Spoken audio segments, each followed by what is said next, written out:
Let me just check on YouTube. I think I'm getting this more smoothly now. So just open the chat over here as well.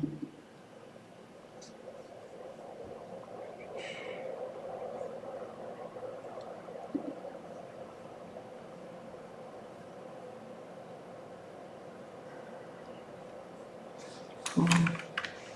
Now,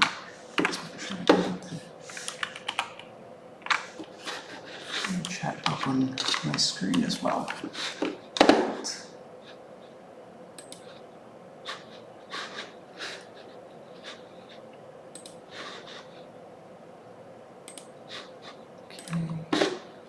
Here we go.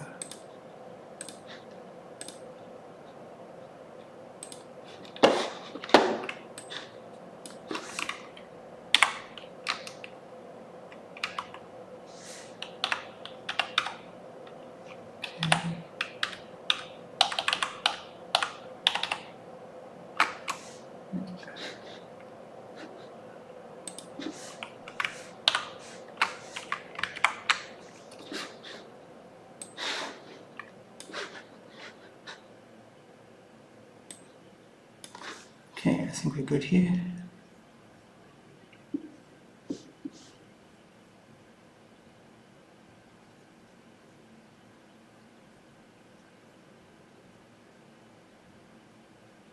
Okay, yep, great. Yep. All right, so where were we last time? So, let's just bring up our notes.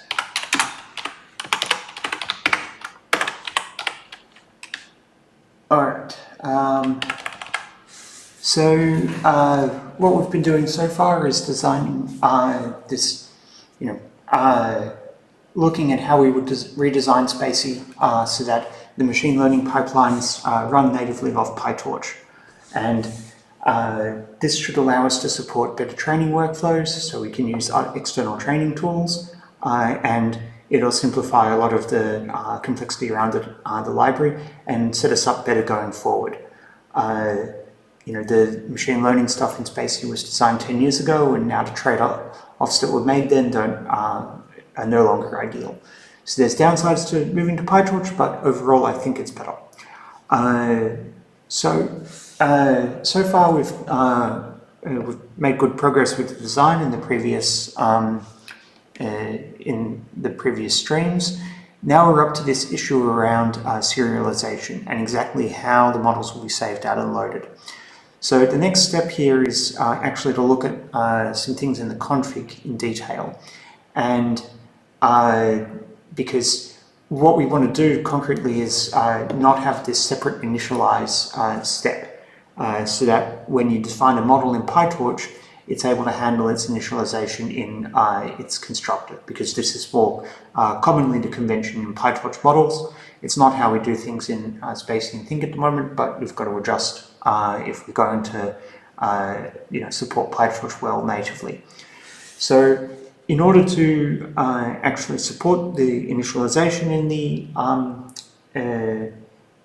in the constructors, we need to rethink how the initialization lifecycle works in SpaCy and allow more flexibility so that more things can happen in the constructors.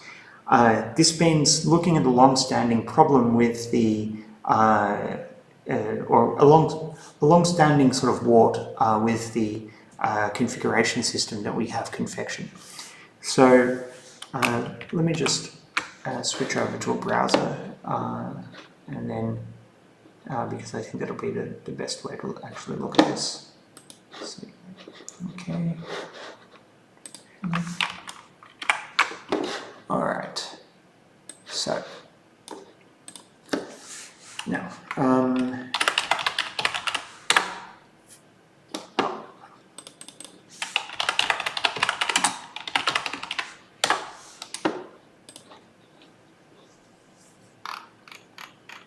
Right, so here's basically how our training configurations look, and then these all sort of resolve out. You're able to reference objects and things, but actually it's more like looking at SpaCy docs and go, wait, usage.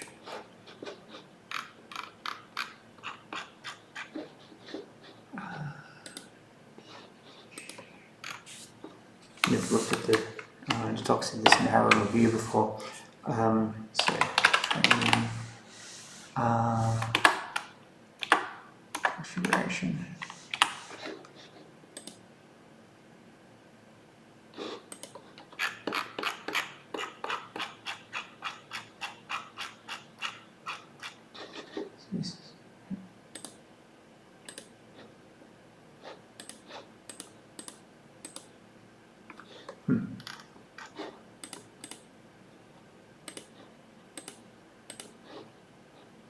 Okay, right.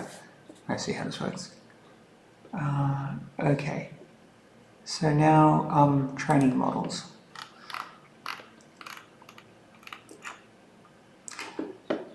Okay, so let's say your training model. The configuration does have dissection paths, and this allows you to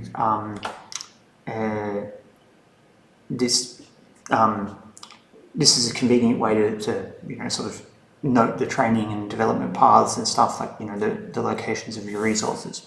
But nothing special is actually done with this during training. So if you put some path in the configuration, after training the model, this will be packaged up with the model, and the same path will be referenced in the config. This means that you really only want these paths to be used at part of the training and initialization cycle, because if they're actually used at runtime, say to construct the objects, then the constructors will be looking for paths that don't exist, and will have an error. So here you see this is totally fine. We've got a reference to a path in the corpora, yeah, etc. Now let's see if we've got some more things here. All right, so let's imagine that we had some tokenizer, and we've got some resource that's a file, some resources like stop words or exceptions or something like this, and you want your tokenizer to read that in. Well, the configuration lets you specify a reference to a function that will construct your tokenizer, so that's all good. We have a way to specify a custom tokenizer, but if we just drop in our path there, we're going to have trouble, because the same configuration is going to be loaded back when you actually go to SpaCy.load, and it's going to look for a file that isn't there. So what you actually have to do in order to make this work properly is only use these paths in the initialize, and then these get passed through to NLP initialize. And then this is where you're able to pass in paths and stuff, and then this allows you to actually save out that data as part of data when you're serializing the tokenizer. So that's how all that works. This honestly has been a massive pain, and even within the team, people keep getting tripped up by this, and we'd have when people would go and design a component and they'd do a natural thing and write, let's say you wanted to read out some stop words, you'd quite naturally write, some read thing here and pass in the path to it, and you would expect that to do what you would expect. You'd expect it to read ahead of time and then pass the value into the tokenizer. But this, as I said, doesn't work. So the feature that we want to add is make it do what you would kind of expect it to do, and make the thing that's sort of most natural to write correct. So what we want to do is have some path management within the configuration. So the paths that you reference here, you can flag some of these as not bundled within the within the training, but other things, if you want to have some path that's actually saved out, you can reference a path and then have that, that will actually be saved out with the model, with in some little subdirectory. Then when you go SpaCy load, when you're resolving the config, it will point at that path reference. And so this means that you can use paths the way that you would expect. We need to be careful that if you're going to say something like the training data and development data and vectors that you don't want to be saved out during the model, you don't want to save it out. So that's fine. We need to make sure that probably for backwards compatibility, would have this be a sort of opt-in system, either a separate section, or you would have some sort of flag or setting for this. I guess for simplicity, we could do this as a separate section for now. This means that we need to make this update to Confection. This is a good time to actually revisit Confection as well, because there's another problem in Confection that I want to be looking at. We have support we use Pydantic as part of this, as part of these validation steps, and we support at the moment Pydantic 1 and 2. This means that this is actually stopping us from supporting Python 3.13 because there's differences in the semantics between PyTorch 1 and PyTorch 2 that are at these sort of tricky details, and quite reasonably PyTorch doesn't want to support that backwards compatibility shim across different PyTorch layers. So in Python, across different Python versions. So in Python 13, there are changes to the semantics of runtime type usage. This means that this breaks some of the more tricky runtime type usage stuff that we're doing in SpaCy and its ecosystem. I don't think SpaCy specifically, but think Confection, etc. And so we need to look at this and probably just port over to using just Pydantic 2.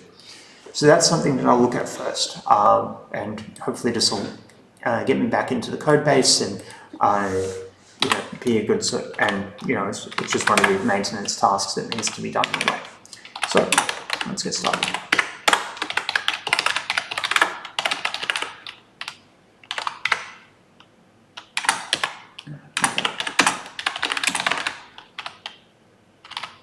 So I'll probably end up wanting M's for more versions as well. All right.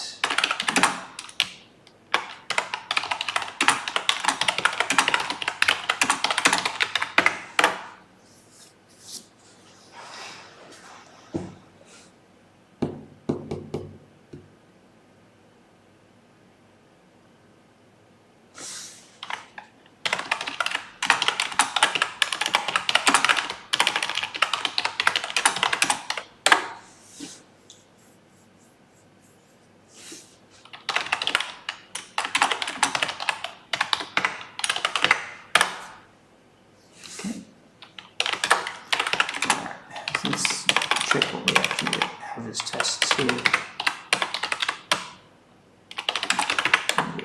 Okay.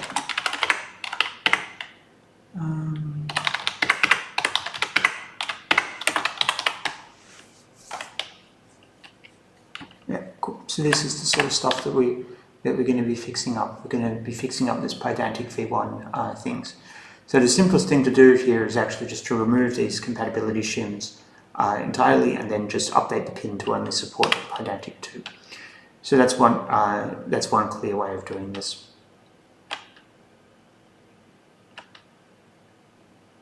Okay.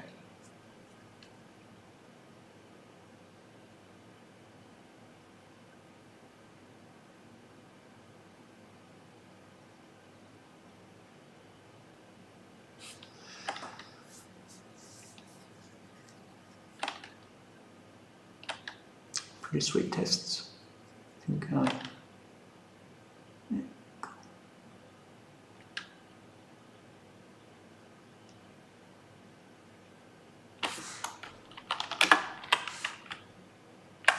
also figure out all of this properly.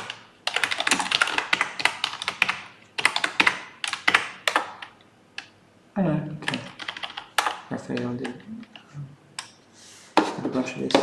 Unless that's actually just a refactored PR.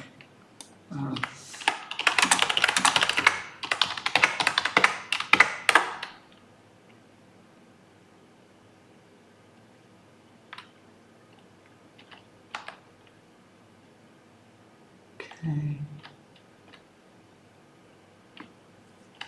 Yeah.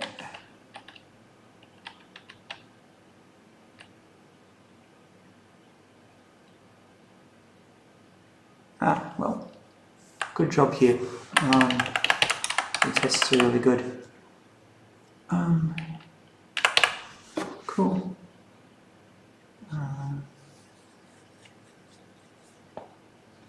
Now.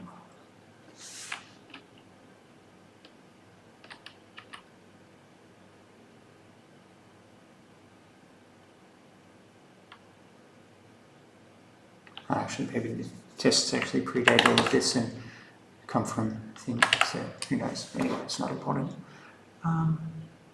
Now, let's see. Let's take a look at what this actually entailed.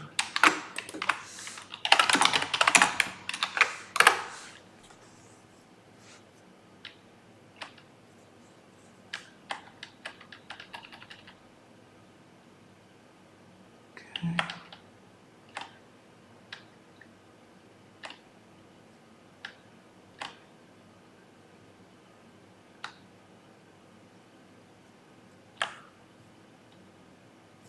Alright, so the simple thing to do indeed is to just update this to only use Pydantic 2.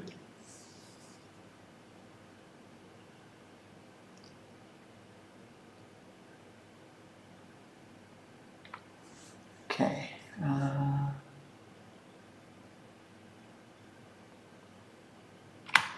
Now, what else uses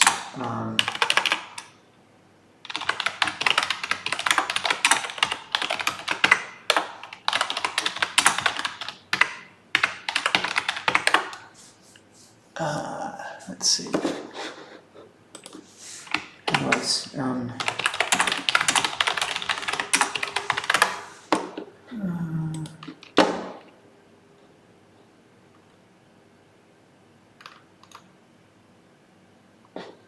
okay, pip that tree to FL.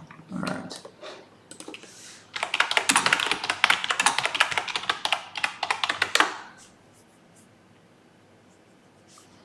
Okay.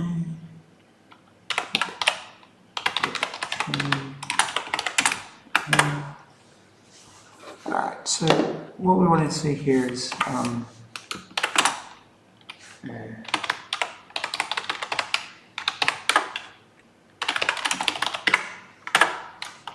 okay, so let's look for where we've got Pydantic here. Okay, so yeah, that's not important. It's all tests.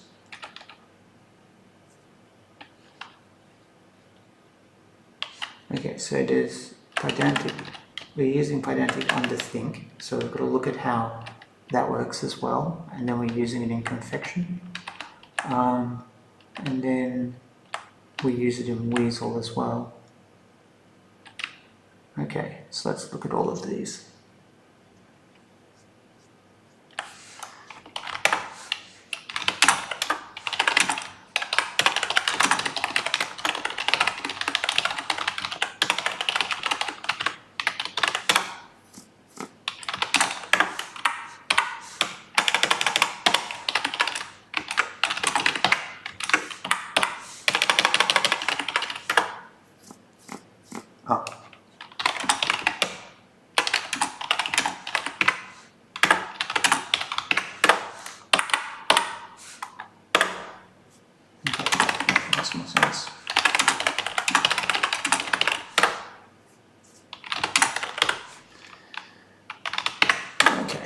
So this one's smaller, so you should be able to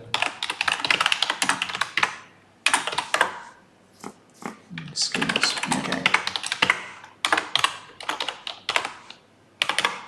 Yeah, alright, this one.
It's one thing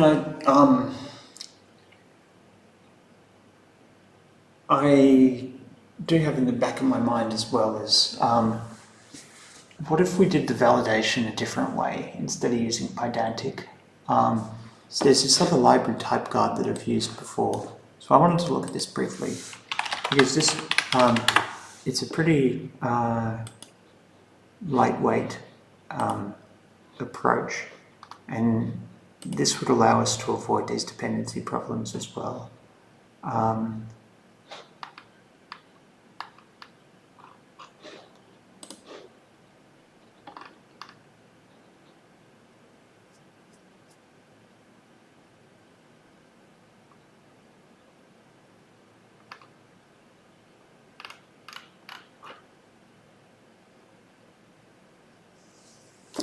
This is probably too big a thing to look at for today. The first, what we should really look at is just getting these things updated. So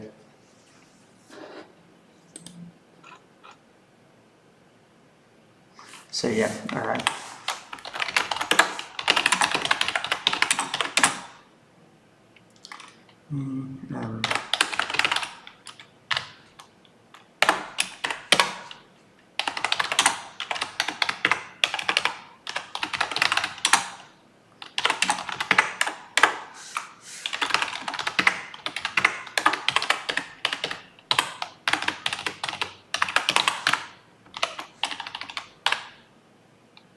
Deprecated Python V1 style root validators are deprecated. You should migrate to model validators.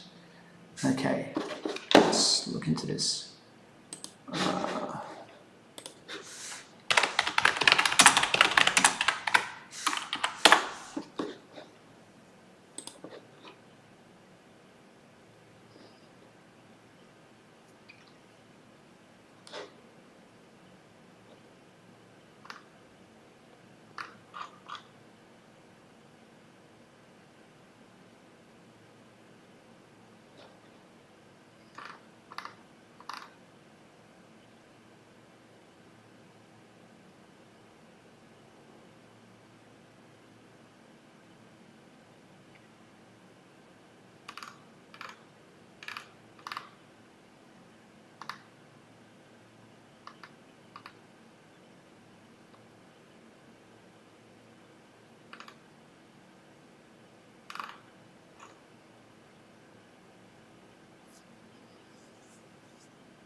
Okay, so what do we have here with our validator? Check legacy keys.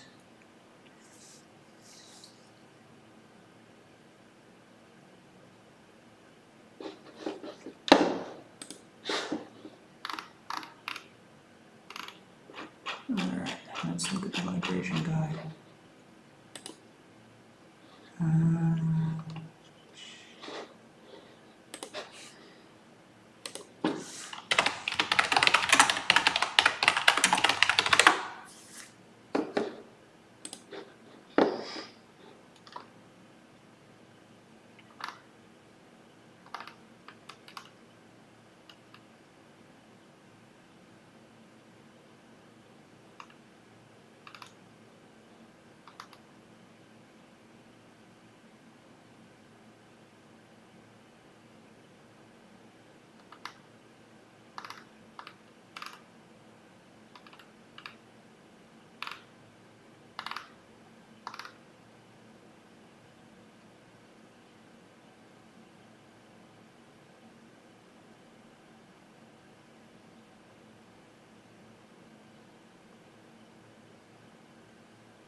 So let's see.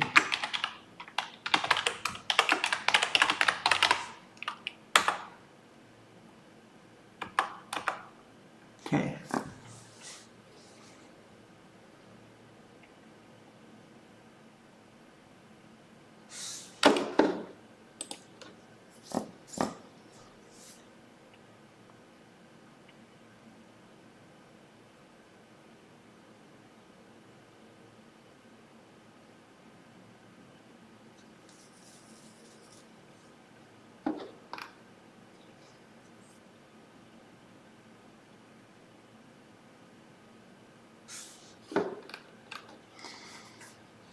Now, okay, so we want pre equals true, this would be, so model validator,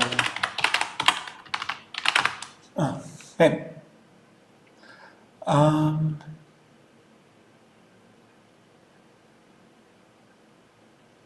Yeah, no, I realized that about typeguard,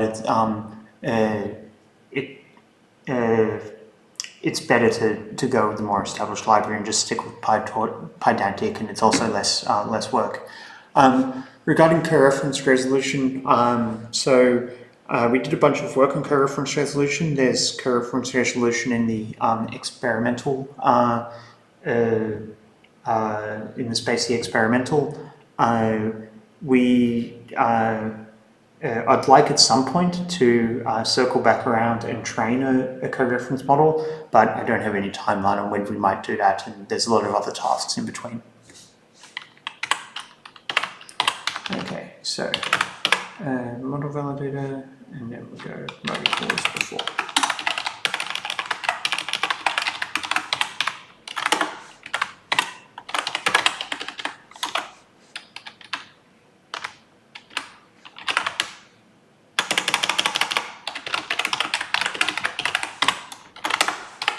Cool. Now, what do we have here?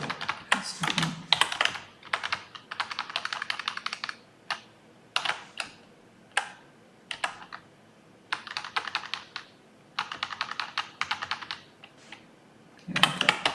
This is all fine.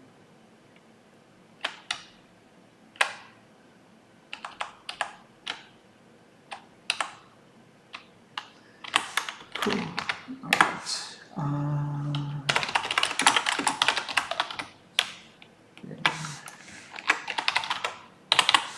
Okay, so that's the only part I have to reference there. So then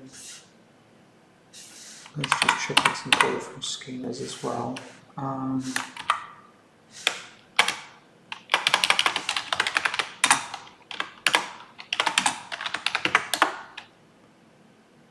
Project config schema and then validate.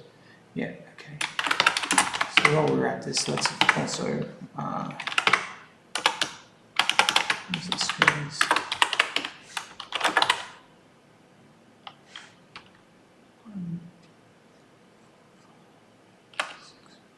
Okay, let's set an all here.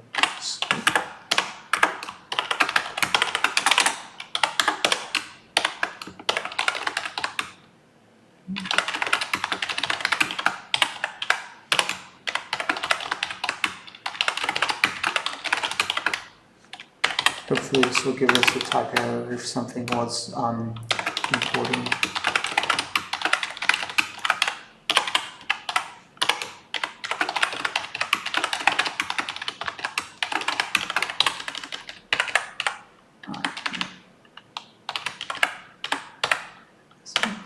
Asset URL.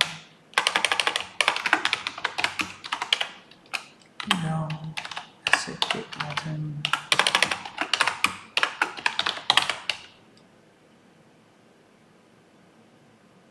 Okay, and then validate.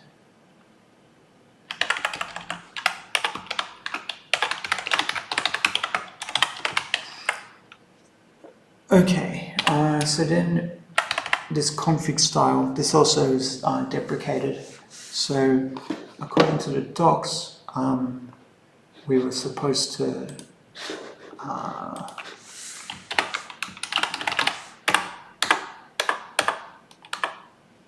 so where are we here? Yeah, config.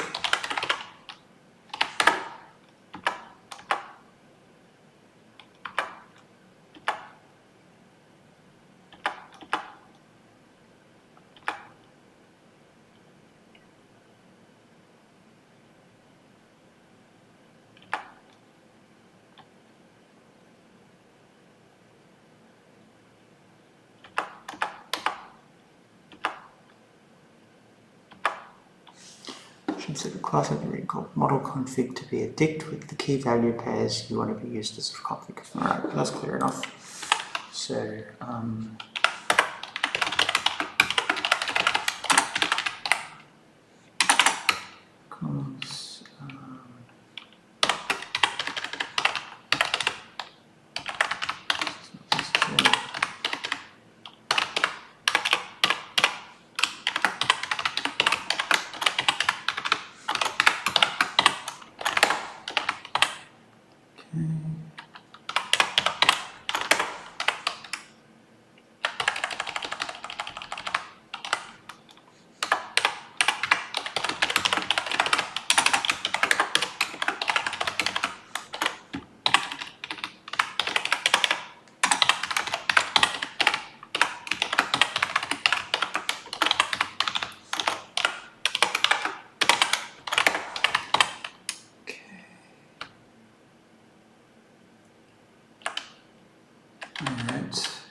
Okay.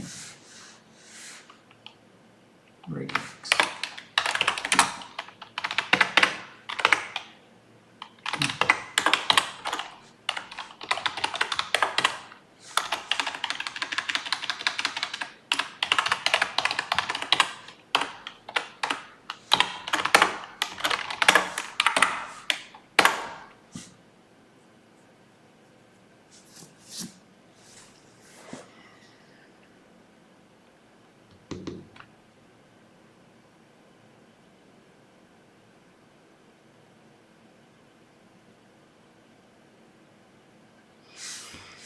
Okay.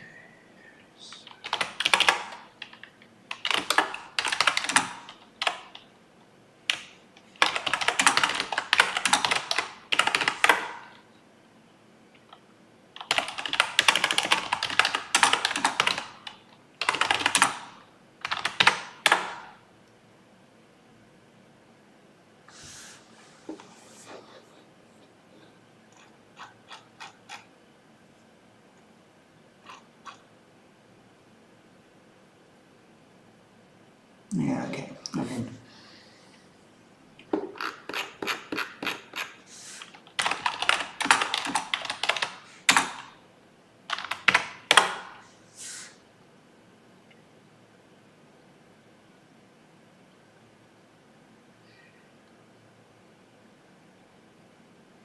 I can exits to fail print as incompatible type. Oh, let's see what's going on there.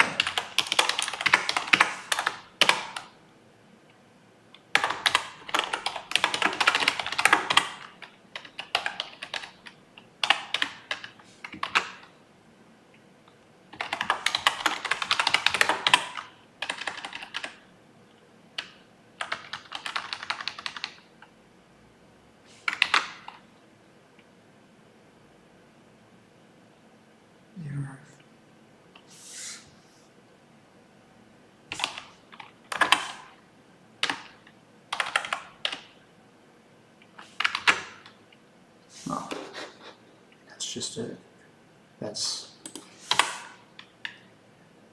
that's definitely a type bug in Wasabi. So, all right. So there's nothing to worry about there. Now,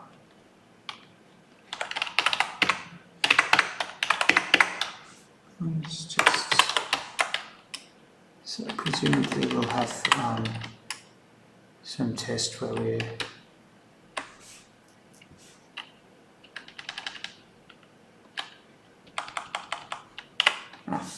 I thought we probably would have had a test with Pydantic 1 and Pydantic 2, but if we don't, then that's fine. So, let's see.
Bit on, you may as well make this 1.0, there's no reason to live life.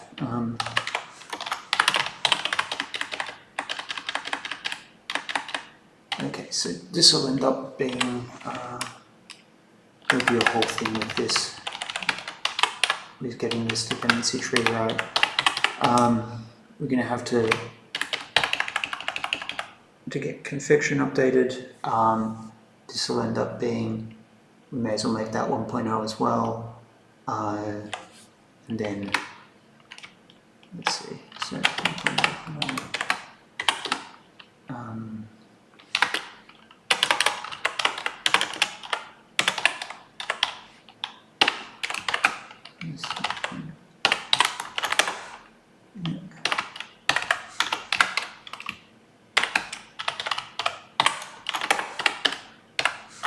these open in the Python version things were regrettable. It's actually always difficult to know how to do these things because we don't know that Python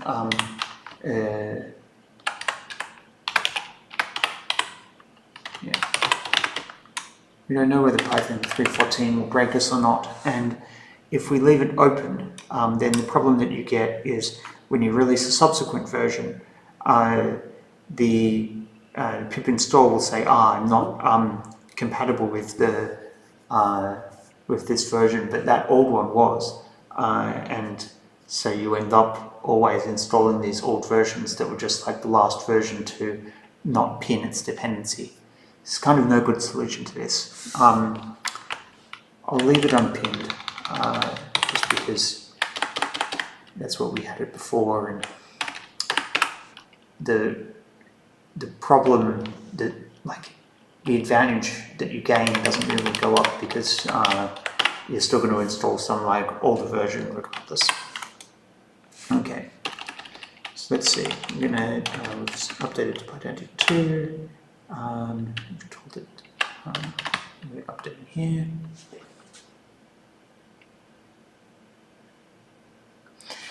Yeah, so this is a good question. Around for our other libraries, especially the ones which are compiled, we definitely roll in the Python versions forward because we just can't support wheels that support all of those things. Actually, looking at this, yeah, so we should do the same thing here because otherwise on the old versions of Python 3.7, etc., there'll be versions of some of our dependencies which won't be current. So you'll end up with some strange set of requirements or some strange dependency tree.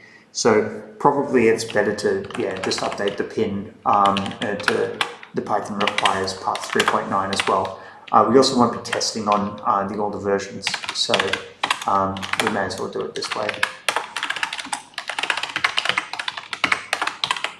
So testing on the older versions is problematic because the GitHub environment stops supporting it well.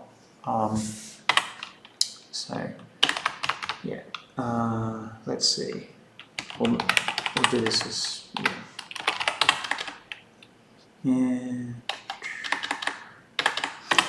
So what we end up, and this is a way that we sort of manage the complexity of having a full build matrix. What we do here is make that 311, 312, and then I don't know, this can be 3.9 as well. So what we're doing here is testing all of the Python versions that we support on at least one platform, and all of the platforms on the same Python version, on the latest Python version.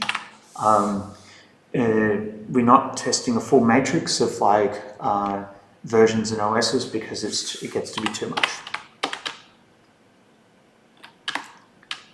All right. Yeah.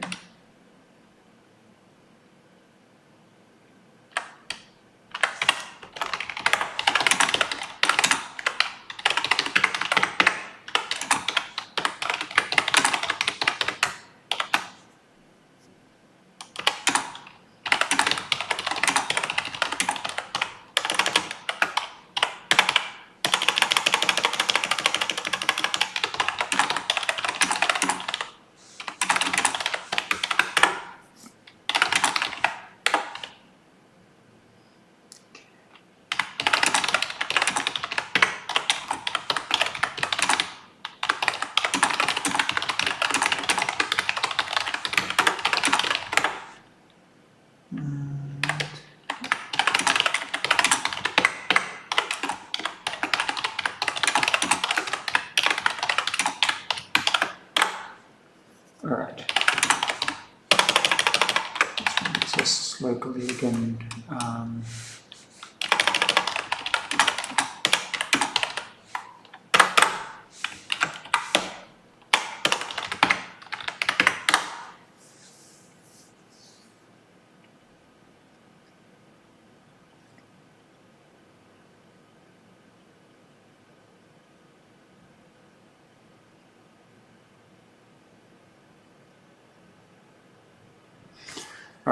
So now the next step is we look forward into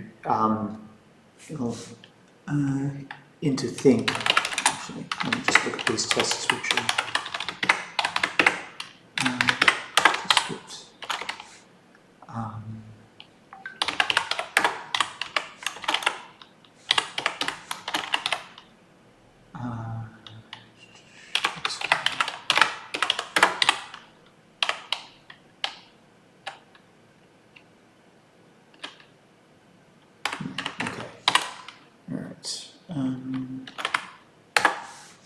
One second as well.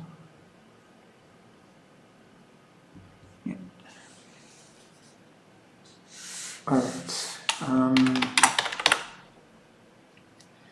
So my plan for this is I'm going to so look at all of the libraries, make sure that we've see what's coming and we've got a sense of the overall plan. So now next I'll look at the changes in think, get that PR ready, and then go back to the root of the dependency tree, Confection, and get an alpha release of that published with the new requirements pin.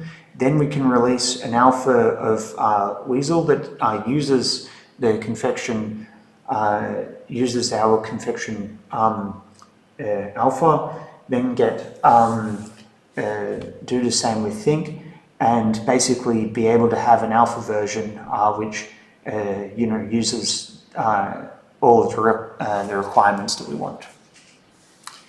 So that way we can test the integration between the packages before we publish a non-alpha version. All right.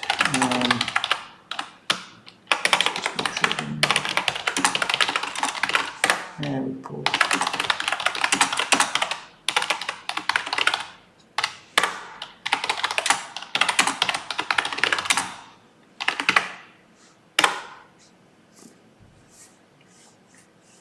Right.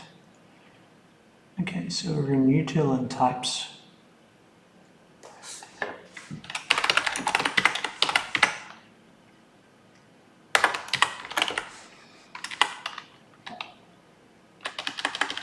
So let's see what happens if we do the most native thing.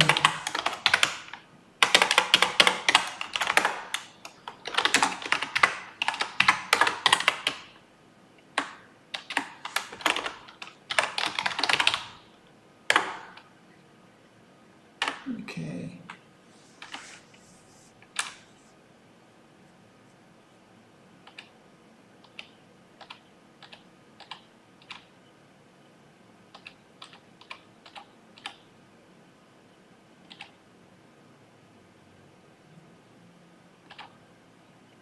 All right.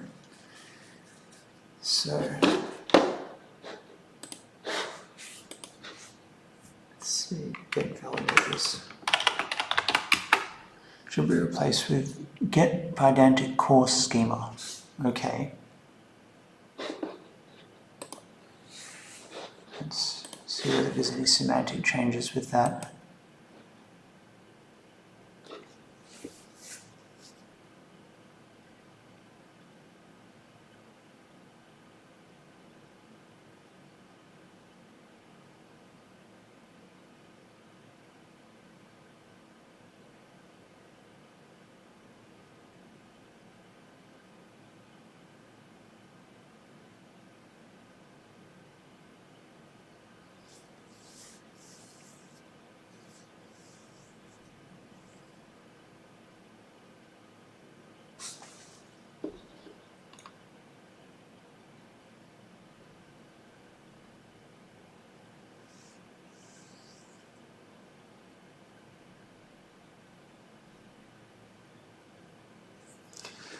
So, this was a yield before. Is that the same?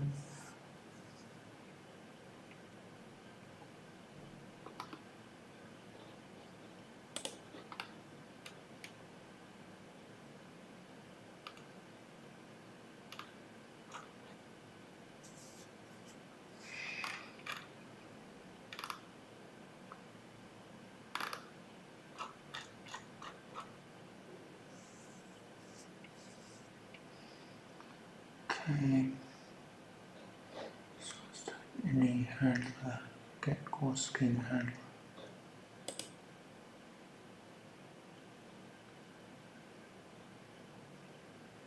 Oh, it's not wonderful that we've got different things here.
Yeah, so I wish they had the V1 for this somewhere here, because I want to know how what the equivalent is.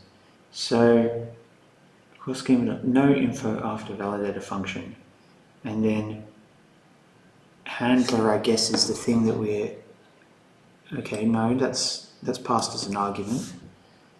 So where would our logic go?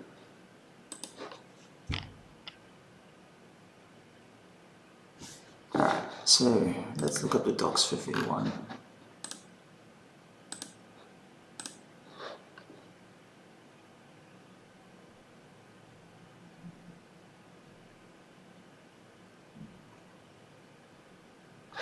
Okay.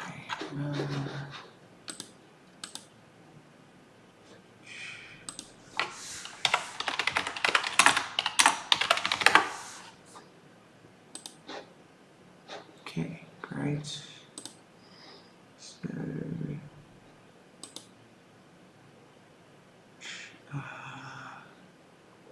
validation decorator. We want validators. We want get validators. Okay.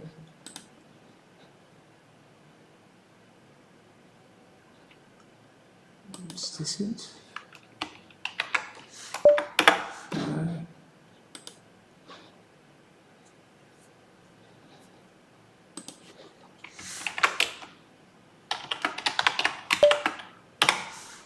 Okay.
custom class with a class method get validators. It would be called the get validators to parse and validate the input data.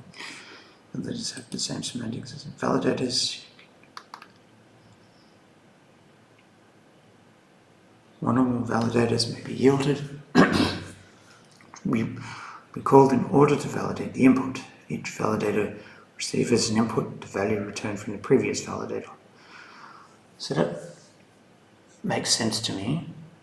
We're yielding out functions and then you call those functions. What's less clear to me is how the new API works.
I mean, this tells me like nothing about how to actually do this.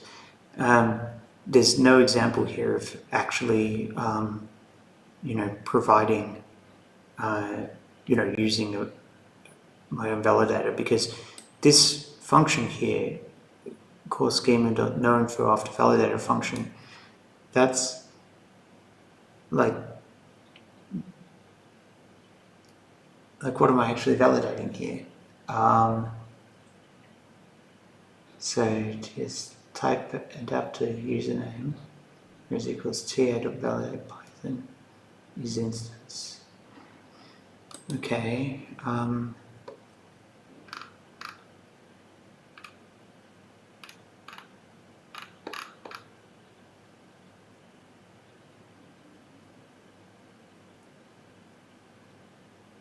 Type adapter class.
So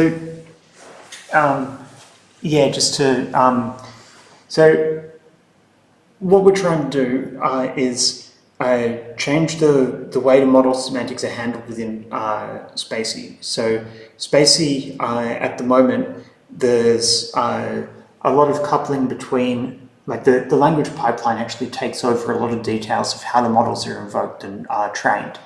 And this means that we can't use PyTorch and PyTorch utilities and PyTorch ecosystem as much as we want. So what we want to do is actually allow a whole pipeline to have a single PyTorch model as the models for all of the components. And then during training, all you have to do is optimize that single model, and so we've got like a single graph. And so this involves a lot of rewriting of and changing of assumptions about how the pipeline and components work, but it'll mean that we're able to use the PyTorch training facilities and that sort of stuff. So yeah, and then as a sort of subtask of this, now we end up looking at how we actually handle the initialization and saving and loading of things, which leads us to these issues with the config, and then this maintenance task that applies on the same library we were looking at, and so it's a good day to get this done. So what we're doing here is getting SpaCy, getting these things supporting PyTorch, Pydantic V2 properly, and this way we're able to support Python 3.13, because at the moment Python 3.13 doesn't work with the way that we're using Pydantic, and so we can't build rules for Pydantic for Python 3.13. So it's time to drop support for Pydantic 1 and add support for Python 3.13. And then the current task is how to actually do these validators, where the semantics have changed and the examples here are a bit unideal. So my next step here is actually I need to look at the source for this, because it's not actually helping very much to look at these examples.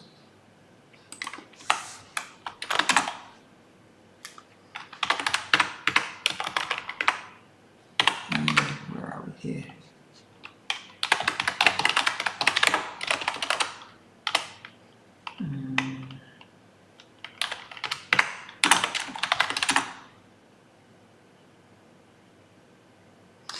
Yeah, well, this is the thing, you kind of can't win. There's the library does a lot of stuff, and that's why the docs are complicated and hard to write.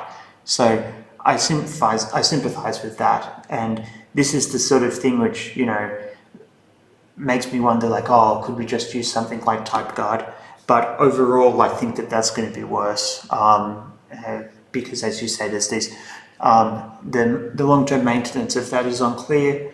I've used it successfully in the past, and I don't think it needs like much in future. But the problem is the type stuff keeps changing underneath the Python ecosystem, and so it's inevitable that yes, there will be changes that need to be made to it, and maintenance that needs to be done. And so the best bet is to stick with Pydantic. Like every other complex library, when we're dealing with these sort of like tricky corners and stuff, it's difficult to write docs that are fully comprehensive.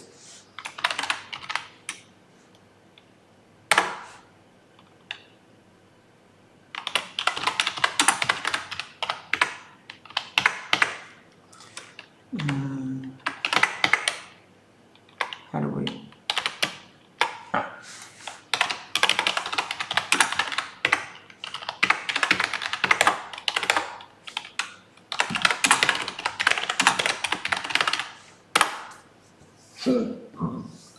All right, so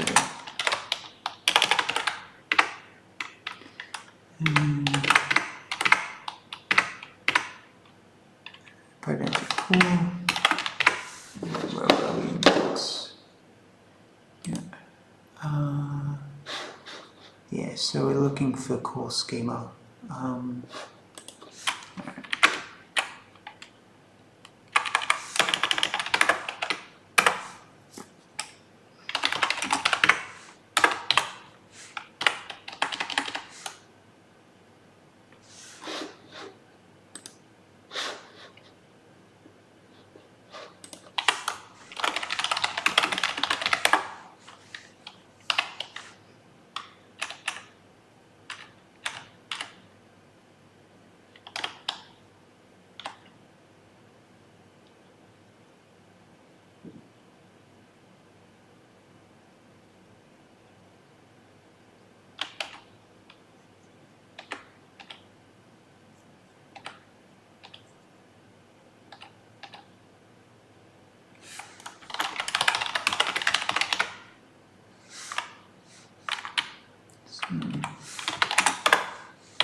Where's this import code from? From Pydantic and import core schema.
So, how the hell does this actually export what it says it exports? Where do we, like, oh god, I'm an idiot. This is the module, like, this is, that was fucking dumb. Okay. So yeah, what we're actually looking for is this no info after validator function. Alright, so returns a schema that calls a validator function after validating. No info argument is provided. So that's our custom function, v plus world. And then we call it with function, and then call schema dot stir schema. So how does this work here?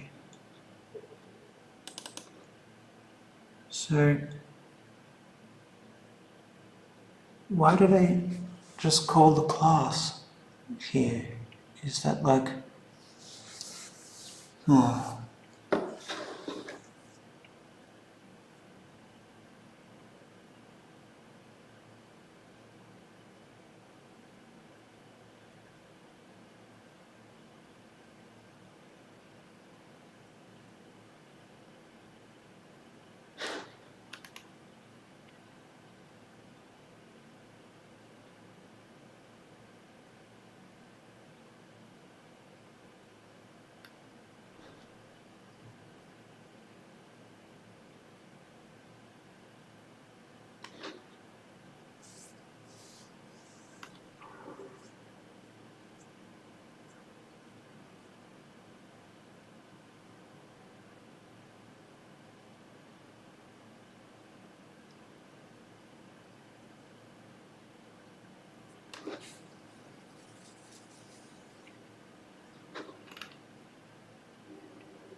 Okay.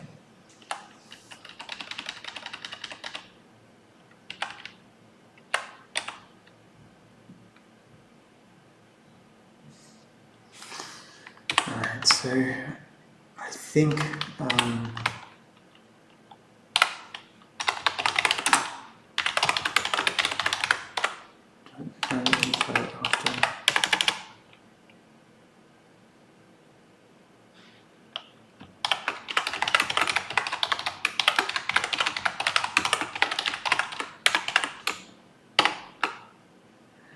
and then we go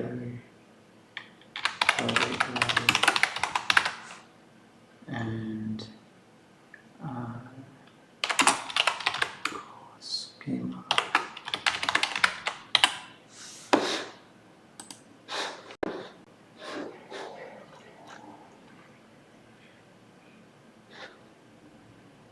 And then handler source type.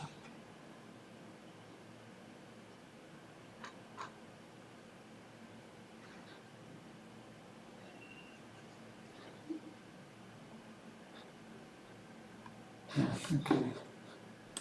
So go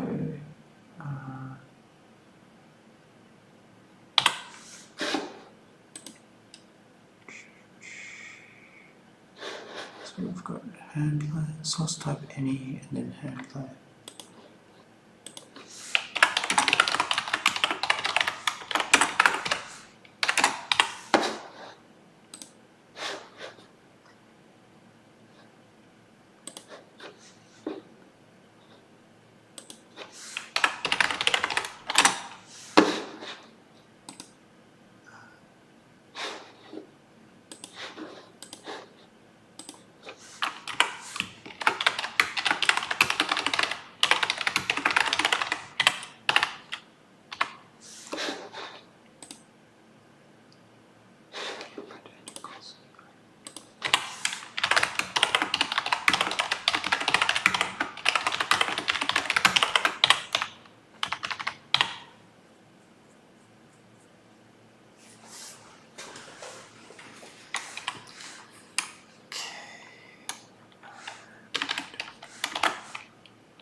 Okay. And from Pydantic import get course handler.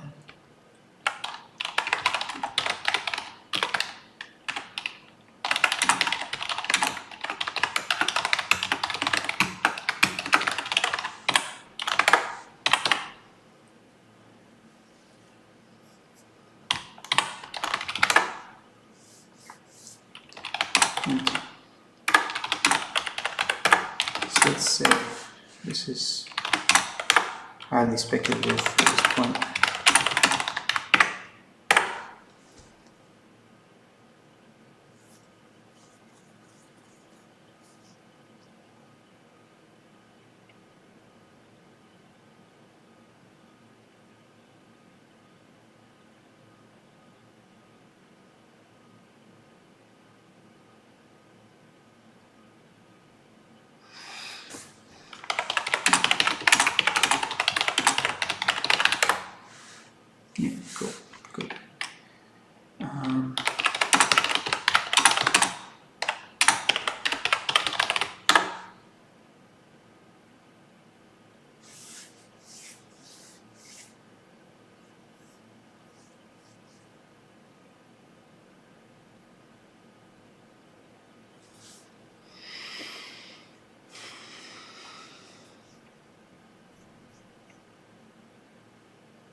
No, 1 second.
Okay.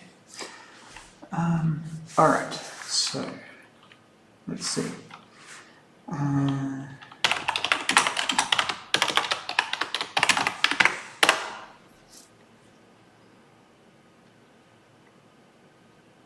Right.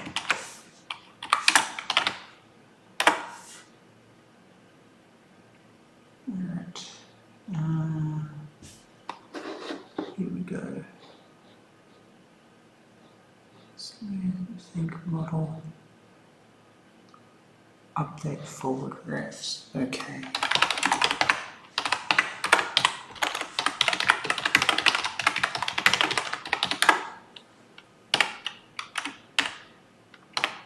Okay. All right. Where's our migration guide?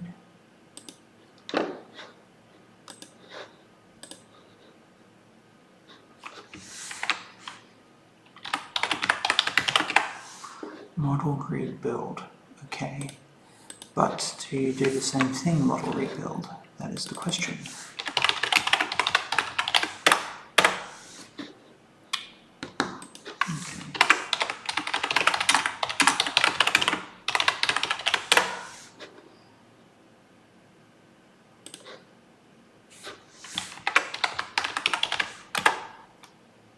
Builds the model schema, which also supports building recursive generic models.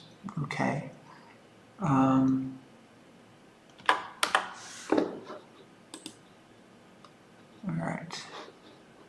So what are your arguments? Should a forward ref result in the types used by them are without correct scope? I mean, that all makes sense.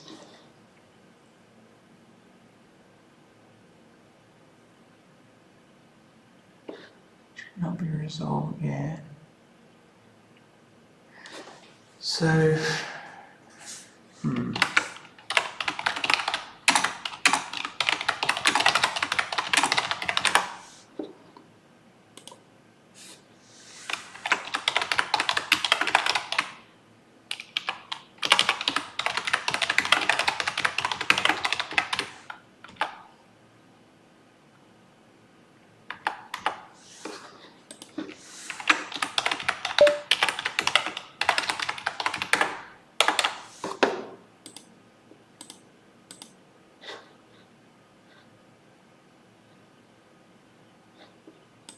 okay.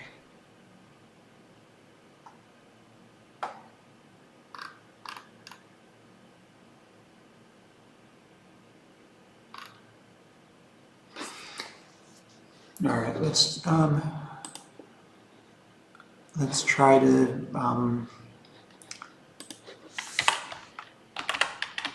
doing this blindly and see what happens.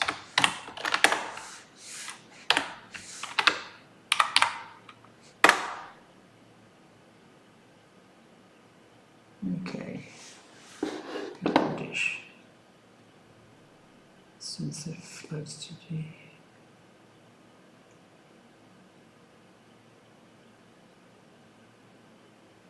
parse object.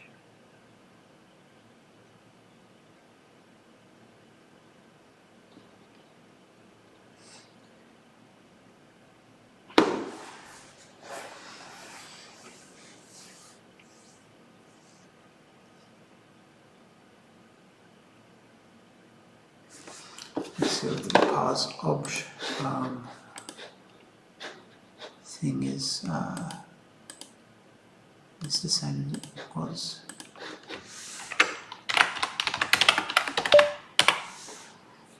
And you can now just use model validate equivalent to part. Okay, so parse object. Okay, so we've got model validate. Okay. Method names undeprecated now have names matching the format, blah blah. 10 deprecated methods, they're all names. Okay. Alright.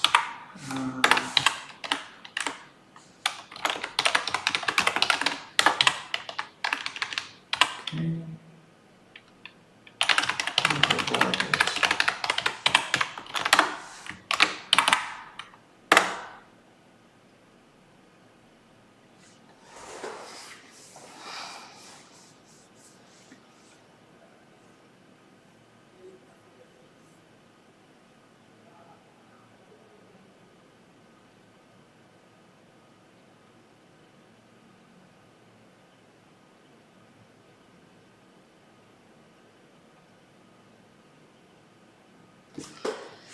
So, let's see, what have we got here?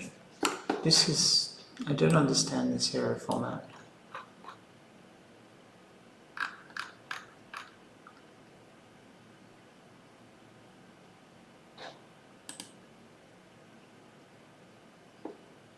That's why.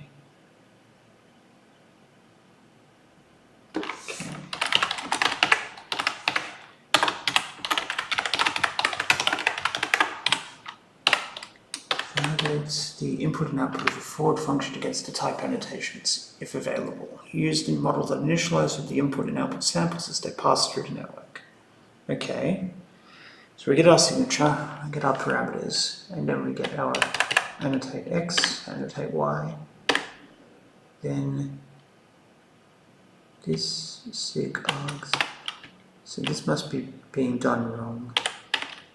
We must be constructing the model wrong here, right? So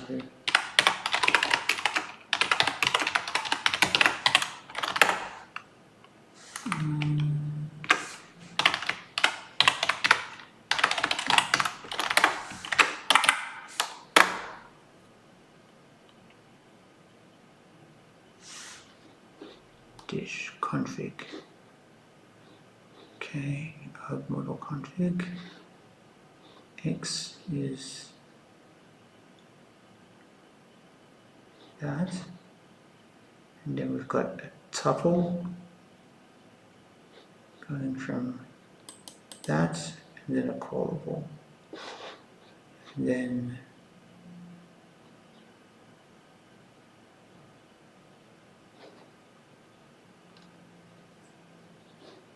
okay.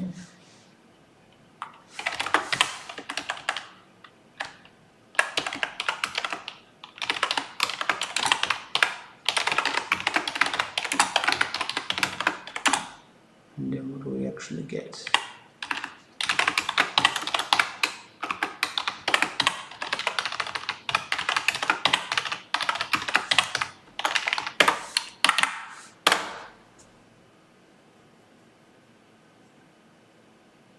Okay, so this is indeed, this does look wrong.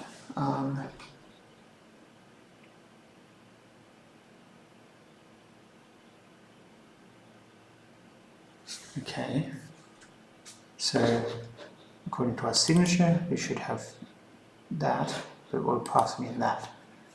So now let's look up this specific layer, maybe the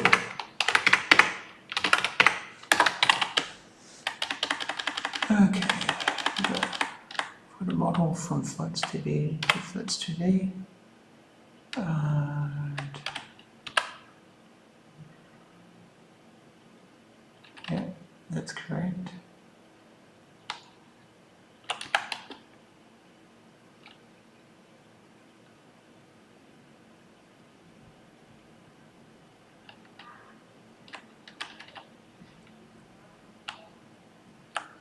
Alright, so our type annotations here are correct. So what's going wrong?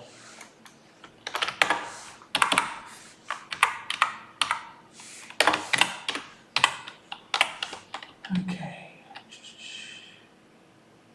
Let's see. What's the function here we're calling?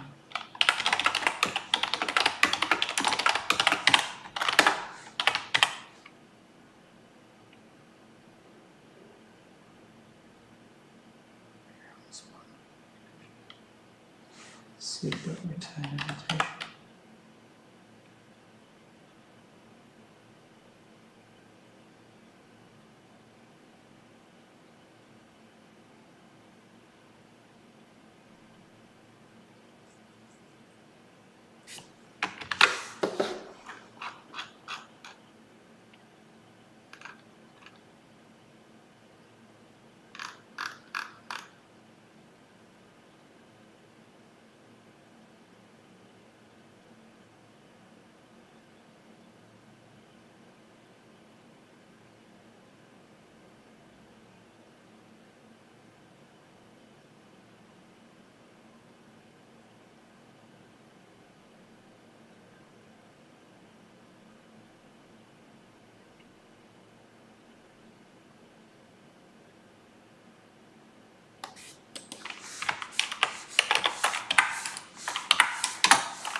Model X is this, and what we're returning is a tuple go.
So this is sort of weird, like it's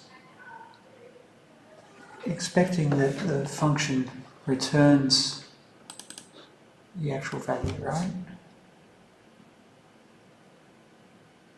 But it should definitely be returning a tuple. So yeah, args y equals y lambda x. Yep, okay, that's how it should be. Secret return annotation.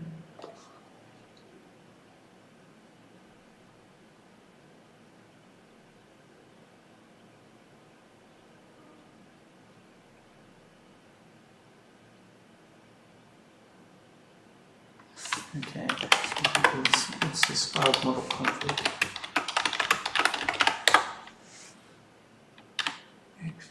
Right, this looks wrong.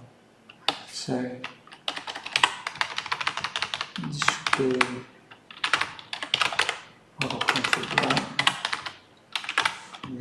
explicit B, extra for B, arbitrary types of error.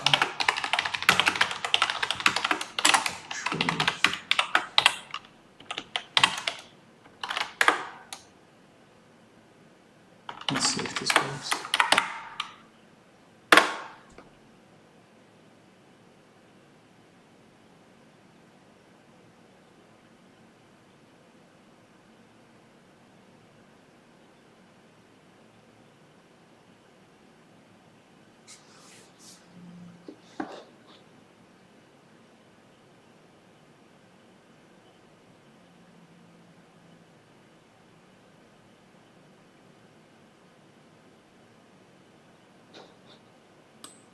I don't know what this means.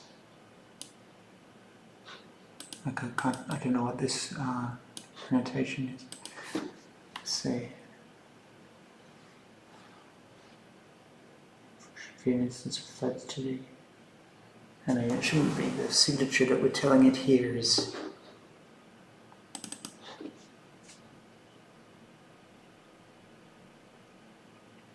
Where are we? What's the annotation for Y? Y. So dot return annotation. So and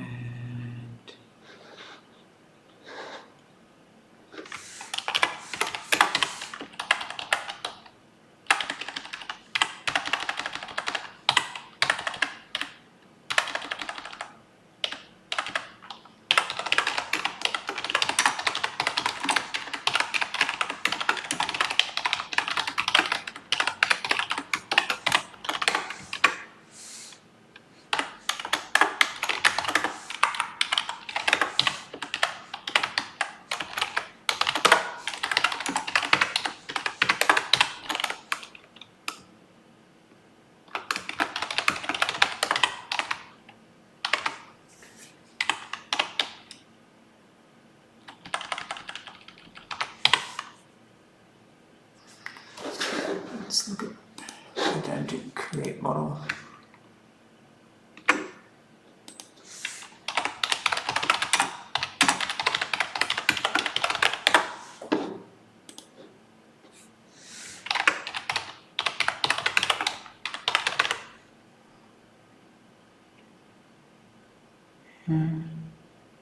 It's desirable to create a model using runtime information to specify the fields. For this, Pydantic provides the create model function to allow models to be created on the fly. Yeah, groovy. Creating an ARG model. Then we've got this. Okay. Fields definable in the following table forms. That default. That. Field dot. So that should be necessary. It's fine to do that. So using a field call as the second argument in the tuple allows for more advanced field configuration. Yeah, that's fine. Keyword arguments config and base. Okay. So it is so config was correct.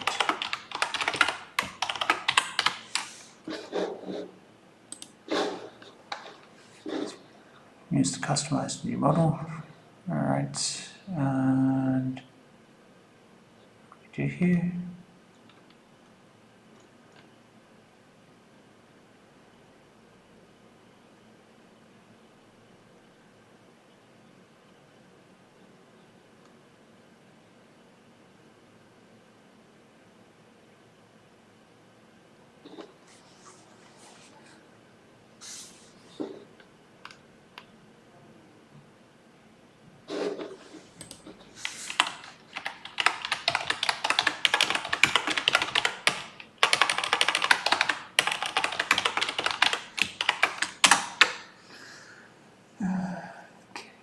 Config, yeah, alright.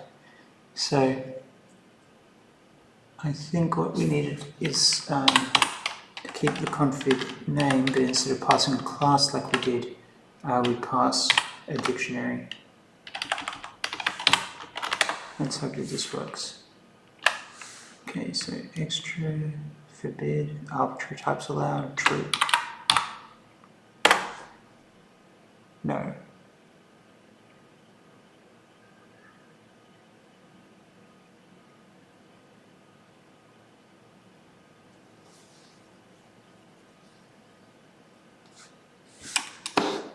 Okay.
I wonder whether the arbitrary types allowed is behaving differently than I would expect. So the way that this should work is, we've got these sort of type blocks, like floats 2D, and the arguments are indeed not instances of those things, they just declare an interface. What's supposed to happen is Pydantic's supposed to validate the input against its interface without caring that it's, whether it is or isn't an instance of that type.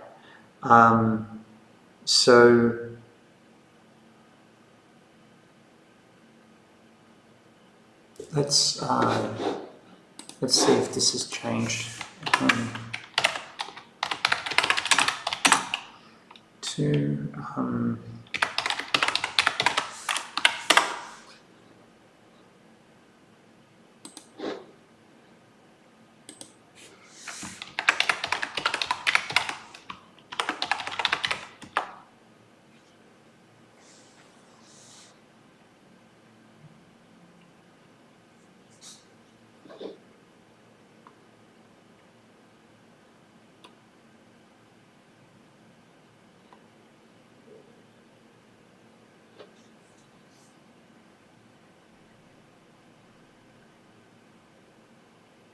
yeah. So it's definitely a problem of this config value that we're trying to pass through is not being read. So I think what we can do here is actually print large model.model config.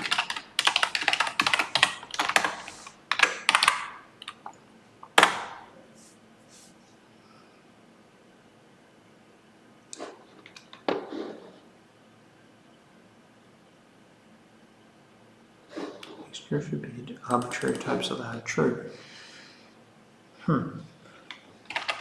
Typo? Is that what it's actually called? Arbitrary types allowed. Okay.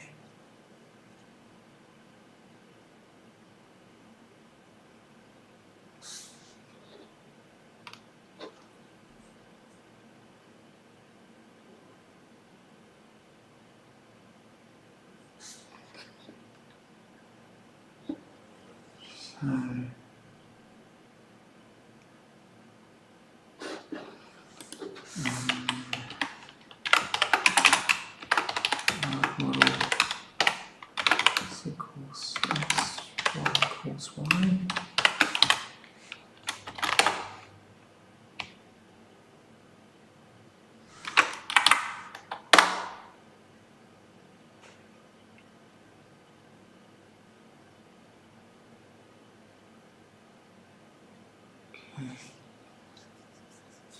Alright, so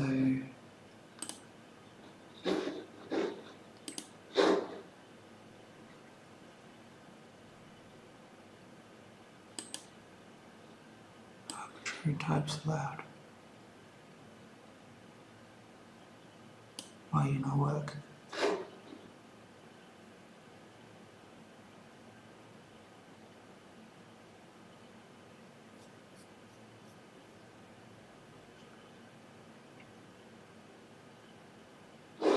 Arbitrary types allowed.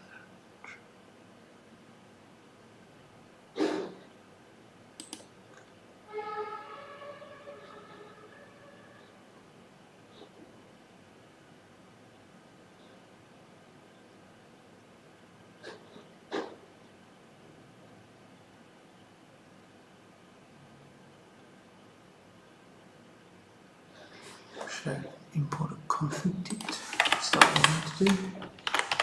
Seems strange.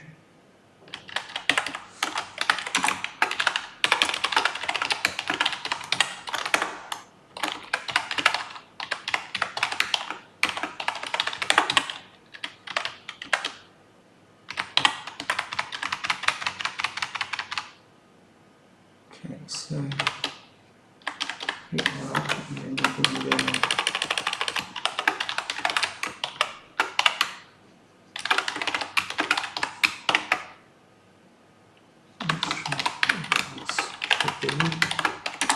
Arbitrary types allowed. It's true. Okay, so and then he wants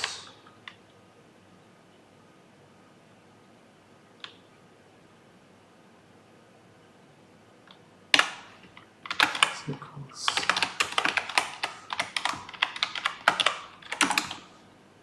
y equals 0.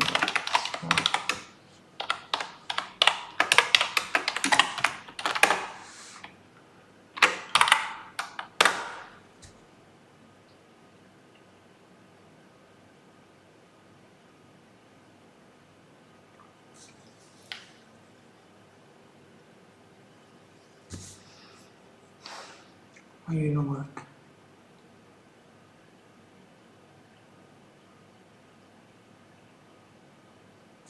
Is it the model we build?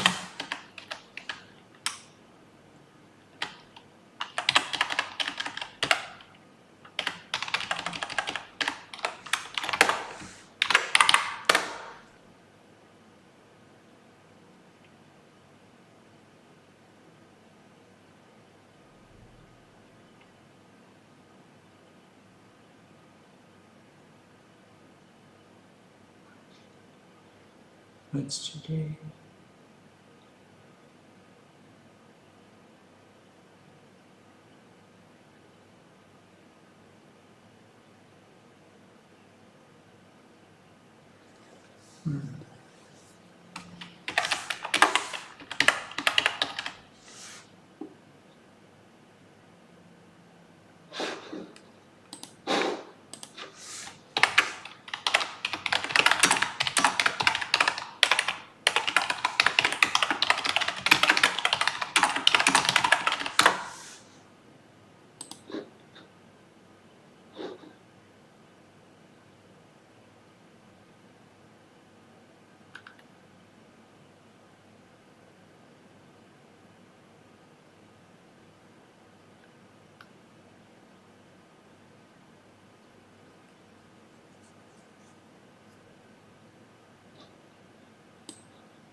No idea whether this is relevant.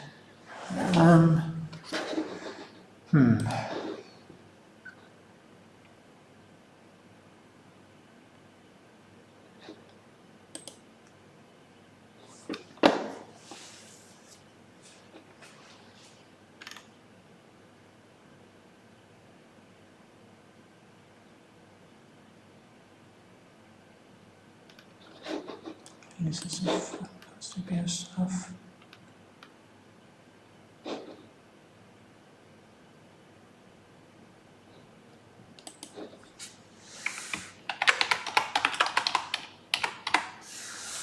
Place the use of the root field to specify a custom root model with new field, new type called root model, which is intended to replace the functionality using a field called root. I have no idea what a root model is.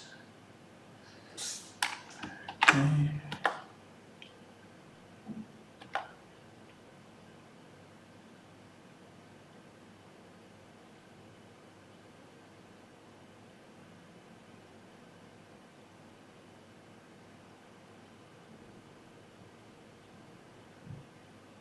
An object with methods producing.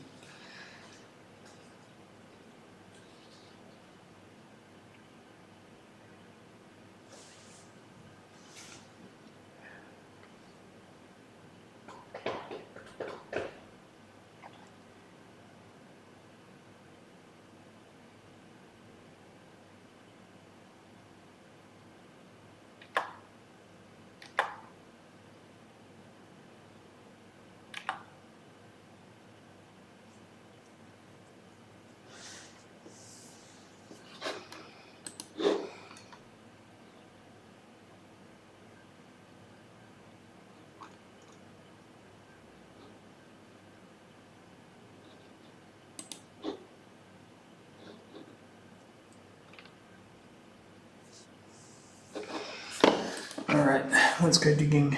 What's going on here? Okay, so model. Where are we?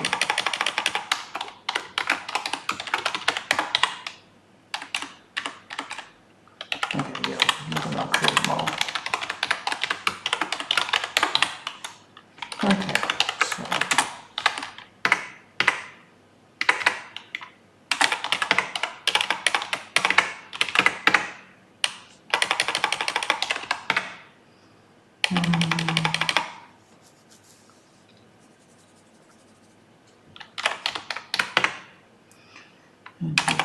and then create model.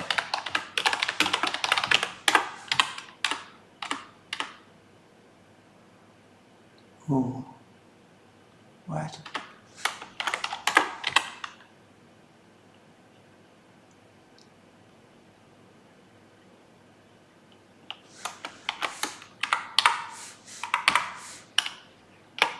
It's probably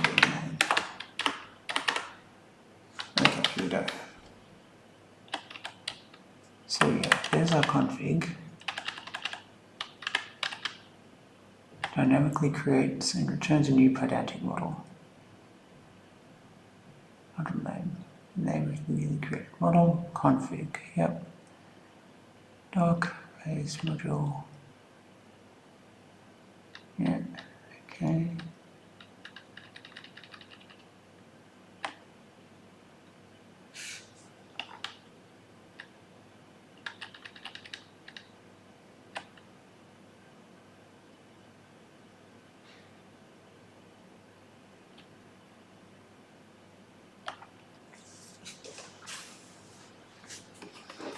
Oh, hang on a second.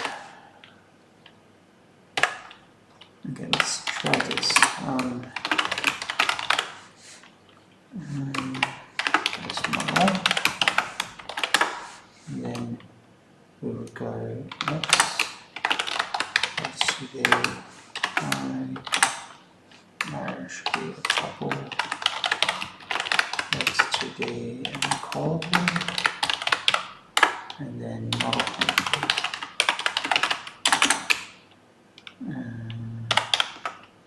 Extra forbid.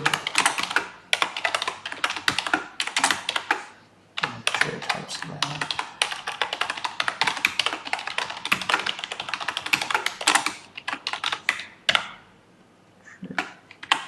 Okay.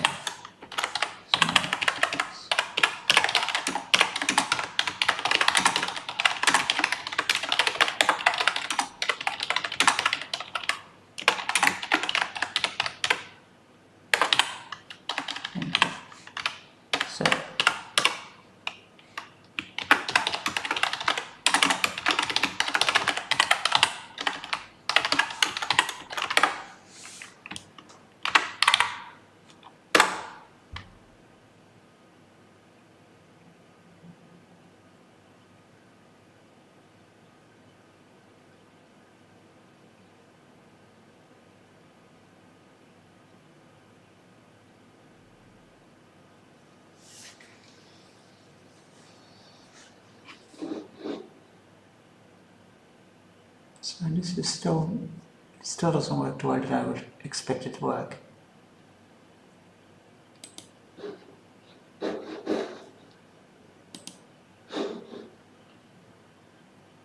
I mean, the input value is not an instance of the expected type, but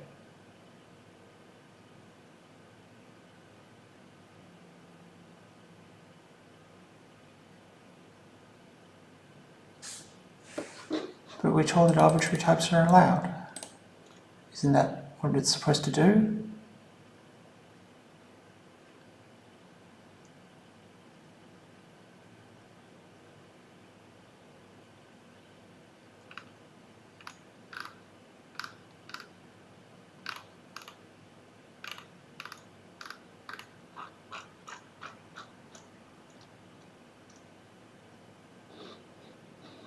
Okay, wait, so...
Is this what's wrong?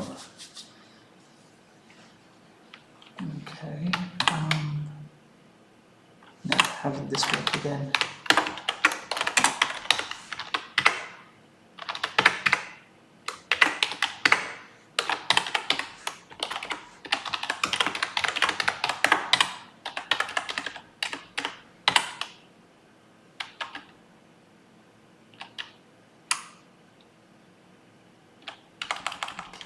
so this is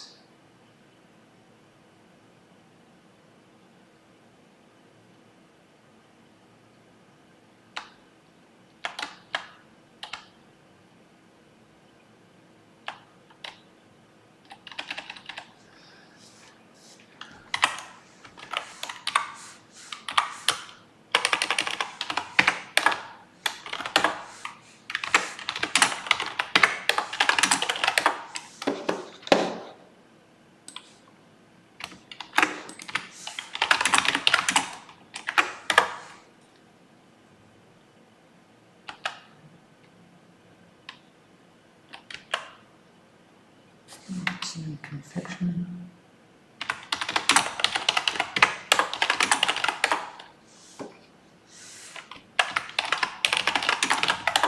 No.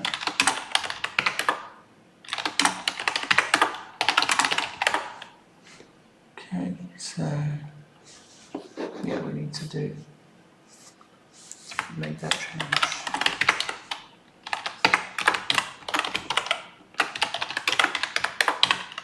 Okay, let's go.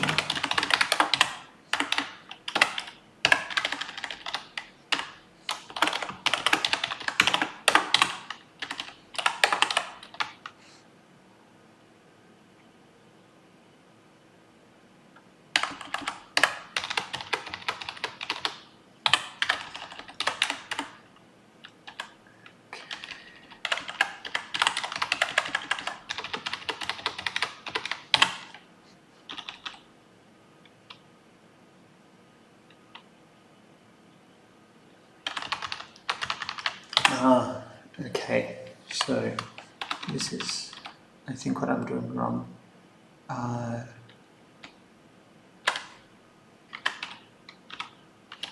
Right, so yeah, this is,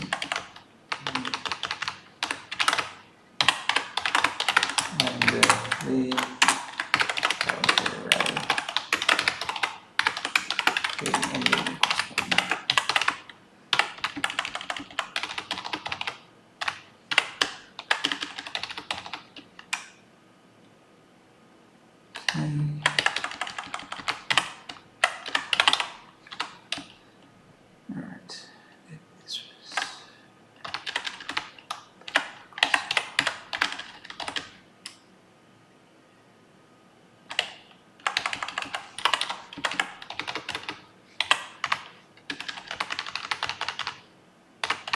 validator array, and d equals 1, d equals f.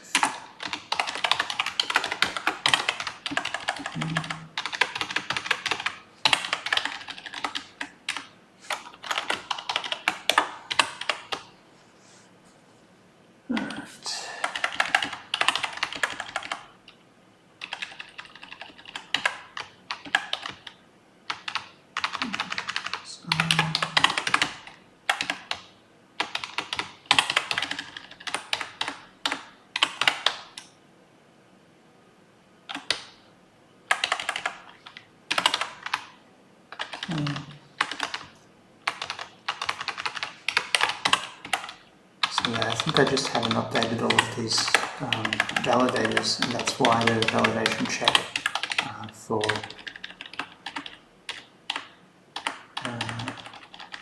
the type wasn't passing. So fingers crossed after we've done this one. This is one that's actually using, so hopefully this will work.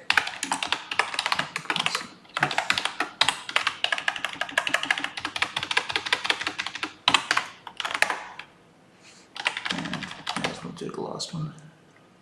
Oh, okay, it's not the last one, but this one for symmetry, and then let's see whether it's made any difference.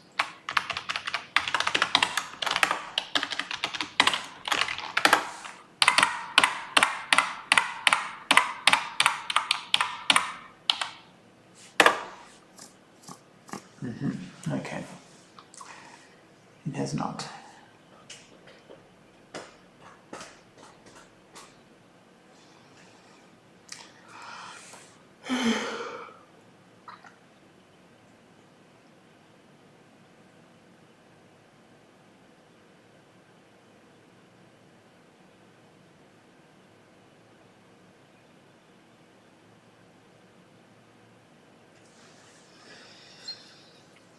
Alright,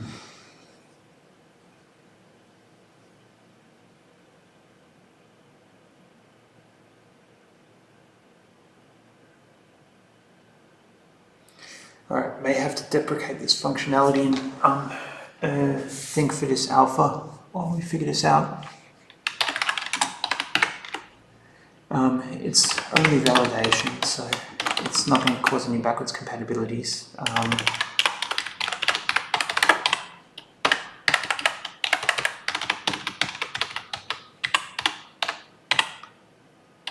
Okay, so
alright, let's keep going.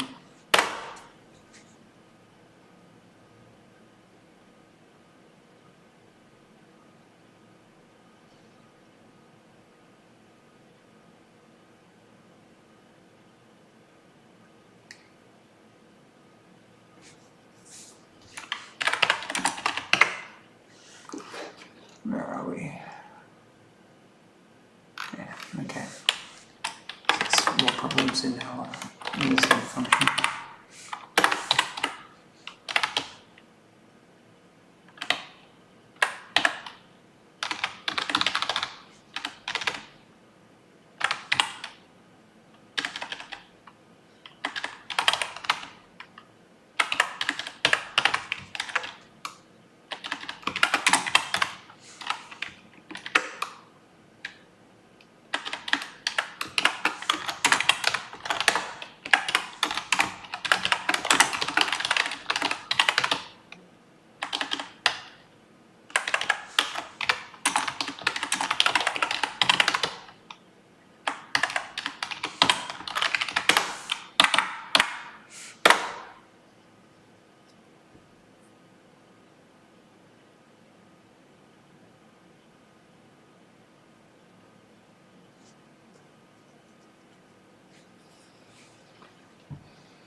Okay.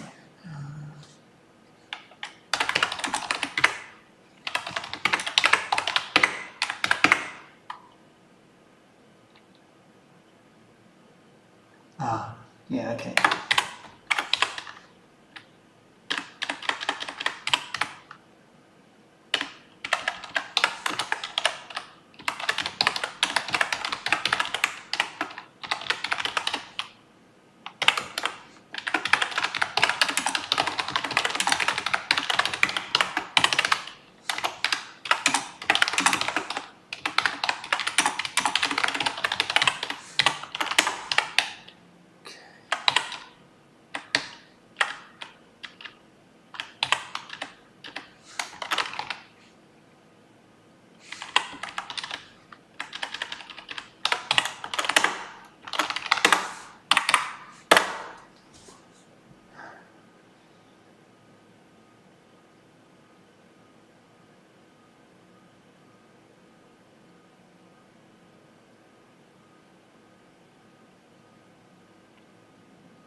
Okay, where are we here?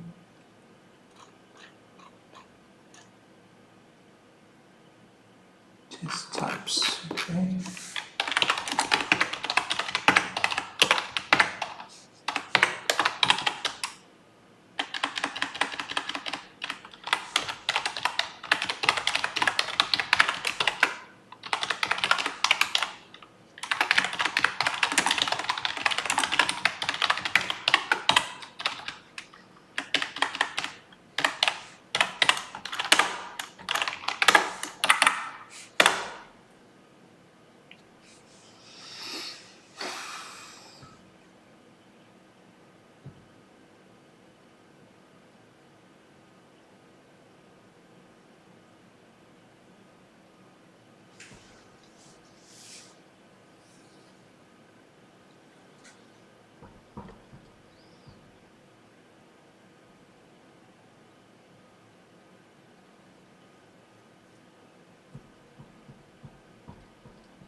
Okay.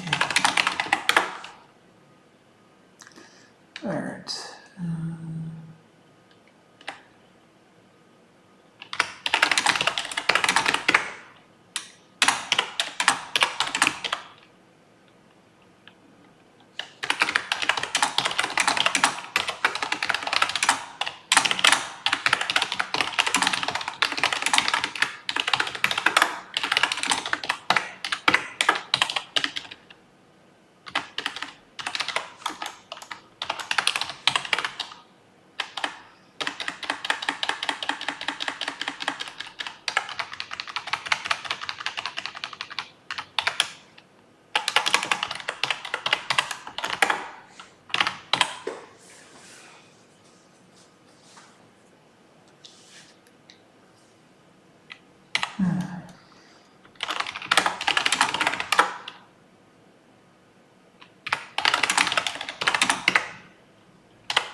All right.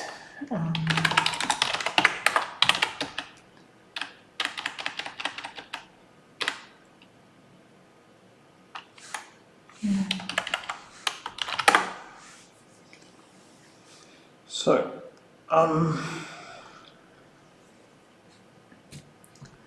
right. I'll leave this here and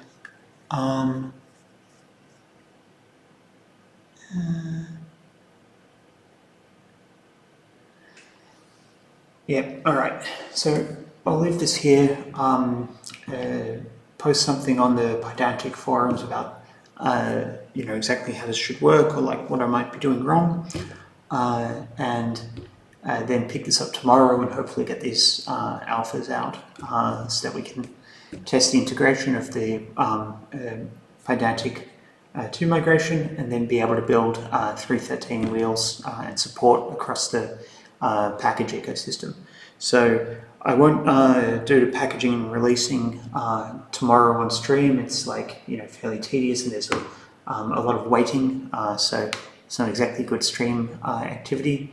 But having this bit sorted out, we can then loop back around to the to Confection and look at that feature for the path support, and then we can get back to the PyTorch models. So, cool.